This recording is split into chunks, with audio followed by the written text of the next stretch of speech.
Hello everyone, good morning. তো সকাল সকাল বেরিয়ে গেছি, একটুখানি হাঁটতেও যাচ্ছি, আর একটু আজকে তো বৃহস্পতিবার, সেই জন্য একটু ফুল টুল আনতে যাচ্ছি ঠাকুরের জন্য। তো এখানে একটা মন্দির আছে, শনি মন্দির আর কালী মন্দির একসাথে, তো বন্ধ আছে এখন। সেই মন্দিরের পাশেই এখানে একটু ফুলালি বসে, তো ওর থেকে ফুল নেব। বৃহস্পতিবার জানোই, সেই জন্য ফুল নিতে হবে আজকে বেশি করে একটু। রোজকার যেরকম নিই তার থেকে বৃহস্পতিবার একটু বেশি ফুল লাগে। তো চলো এবার ফুল টুল নিয়ে নিয়েছি, এখানে বাজারও বসে, তো বাজারও একটু টুকটাক কিছু নেব। তো এই দেখো কার্তিক পুজো হয়েছে, দুদিন আগে যে কার্তিক পুজো হয়েছে সেই কার্তিক ঠাকুর এখনও বিসর্জন হয়নি, তো সেটাই দেখছিলাম। তো দেখতে এলাম, দেখি কি সুন্দর কার্তিক ঠাকুরটা, দেখতে পাচ্ছ কত বড়, কি সুন্দর দেখতে, সব থেকে বড় কার্তিক ঠাকুর। মানে এখানে পুজো হয় বড় কার্তিক নামে।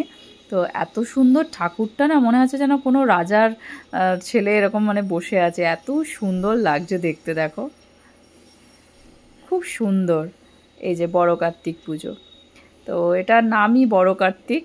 তো খুব সুন্দর লাগছে ঠাকুরটা, এত সুন্দর কার্তিক ঠাকুরের মুখটা না, খুব সুন্দর লাগছে। তো যাই, চলো কিছু সবজি টবজিও নেব।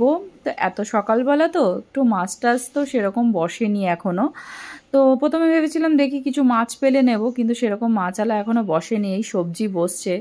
তো তোমার এখন বাজে 6:30, তো সেজন্য এই দু একটা সবজিওয়ালা বসেছে, একটা দুটো সবজি নেব, নিয়ে তারপরে দেখি সেরকম যদি হয় মাছওয়ালা বসেছে নাকি দেখি, নাহলে চলে যাব।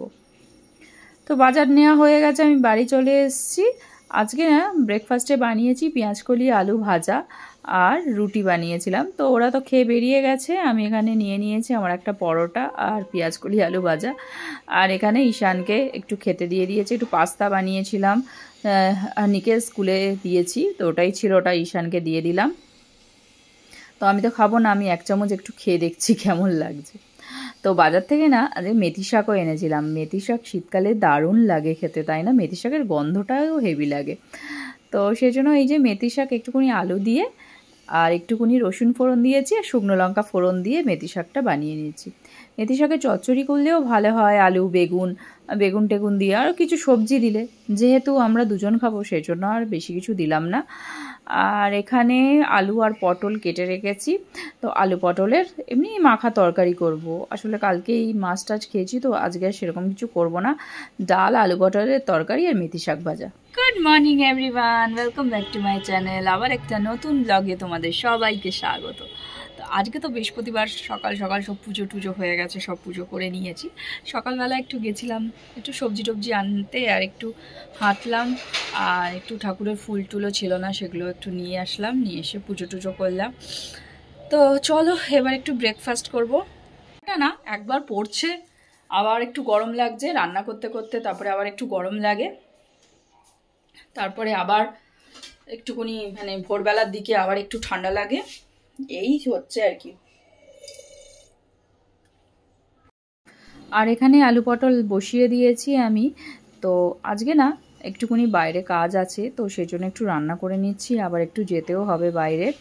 তো টুকটাক একটু বাইরে কাজ আছে, সেটা যাব। তো এখানে দেখো আলু পটলটা বসিয়ে দিয়েছি, এ দেখো একদম মাখা মাখা করেই করেছি, আসলে এটা মাখা মাখা করেছি আর ডালও করেছি, তো সেই জন্য বেশি ঝোল রাখবো না। তো হানির প্রজেক্টের কিছু জিনিস কেনার আছে, সেইগুলো যাব, কেন কি উইন্টার ভ্যাকেশন স্টার্ট হয়ে যাচ্ছে, তারপর স্পোর্টস আছে নেক্সট উইকেই, হানিদের স্কুলে স্পোর্টস আছে, তো সেটা আছে। তো প্রজেক্ট দিয়ে সকালে যখন বাজারে গেছিলাম আমি বললাম না কয়েকটা সবজিও এনেছি। এখানে না ভেন্ডি, আমার যে ভেন্ডি খেতে এত ভালো লাগে ভেন্ডি এনেছি, কি বলবো। চলো আজকে তো মেথি শাক বানিয়েছি, তো সেই জন্য আজকে এই লাউ শাক এনেছি, এইটা মানে কেটে রেখে দিই, তো লাউ শাকটা তাহলে কালকে বানাতে পারবো। তো লাউ শাকটা কেটে রেখে দিই। আর এখানে এই যে এনেছি ছোট ছোট ফুলকপি, দেখো কি সুন্দর না দেখতে ফুলকপিগুলো। ফুলকপি বাজারে দেখলেই যে আমার এত লোভ লাগে কি বলবো। ফুলকপি আলু ভাজা, ফুলকপি আলুর মাছ দিয়ে ঝোল, ফুলকপি আলুর মানে মাছ দিয়ে ঝোল বানালে, তারপরে ফুলকপির রোস্ট, ফুলকপির পরোটা, কত কিছু হয় বলো তো। এই হচ্ছে ব্যাপার। তো আমাকেও একদিন বানাতে হবে ফুলকপির রোস্ট। তাই না? ওটা দিয়ে পরোটা খেতে দারুণ লাগে না, কি বলবো। আর এখানে এই যে ভেন্ডি, এটা আমার জন্যই এনেছি। ভেন্ডি বাড়িতে কেউ খায় না, শুধু আমি একা খাই, তো সেই জন্য আমার জন্যই অল্প একটু এনেছি।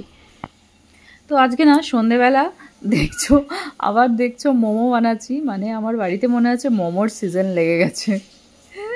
তো আজকে না ভেজ মোমো বানাচ্ছি। শীতকালে ভেজ মোমো ভালো লাগে, কেন বলো তো? শীতকালে এত কিছু সবজি, এখানে গাজর দিয়েছি, বিনস দিয়েছি, বাঁধাকপি দিয়েছি, পেঁয়াজ দিয়েছি, সব কিছু সবজি দিয়ে না ভেজ মোমোও কিন্তু হেভি টেস্ট লাগে। তো ভাবলাম অল্প একটু আজকে ভেজ মোমো বানাই। তো অনেক ইচ্ছা হচ্ছিল, তো ট্রাই করতে করতে ভালোই লাগে। আর শীতকালে তো সন্ধ্যেবেলা বসে মোমো খেতে তো গরম গরম মোমো খেতে অসাম লাগে পুরো। তো চিকেন তো নেই, সেই জন্য আজকে বললাম ভেজ মোমো বানাবো, খাবি? হানিকে জিজ্ঞেস করলাম, তখন ও বললো হ্যাঁ হ্যাঁ সেটাই বানাও, কোনোটাই বাদ নেই। তো পুরটাও এত টেস্টি হয়েছিল না, কি বলবো তোমাদের। তো এই যে হানিকে দিয়েছি খেতে। ও তো বলছে ঠিকঠাকই আছে মা, কিন্তু একটুখানি চিকেনটাও বেস্ট, মানে চিকেন হলেই ভালো হয়, কিন্তু যেহেতু চিকেন নেই সেজন্য ভেজ মোমোই চলে যাবে বাজারে, তাই না?